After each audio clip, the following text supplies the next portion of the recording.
va dire quoi qu'il en coûte, quoi qu'il arrive, à reconquérir cette qualité.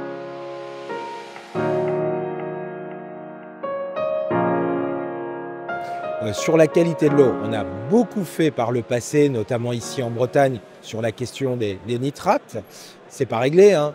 Il y a encore un travail à faire, mais beaucoup a été fait. Ce n'est pas le cas partout, hein, sur le bassin Loire-Bretagne que je représente. Beaucoup a été fait sur tout ce qui était phosphate, hein, on le sait, dans les lessives, etc. Donc il y a eu des progrès considérables sur tout ce qui est matière organique, parce qu'on a des stations d'épuration aujourd'hui qui filtrent l'essentiel de ces matières. Et par contre, ça fait maintenant quelques années, pas mal d'années, qu'on sait que dans l'eau, on trouve plein de substances, des métabolites de pesticides, des métabolites de ces pesticides, des recombinaisons des métabolites de ces différents pesticides. Et les stations d'épuration ne sont pas toujours capables de les traiter. Et donc, puisqu'on les retrouve dans l'eau, on les retrouve un jour dans les nappes phréatiques, ou effectivement dans les cours d'eau.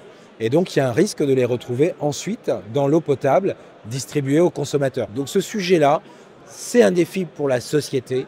Ça ne concerne pas que les agriculteurs, il ne faut pas qu'on les stigmatise.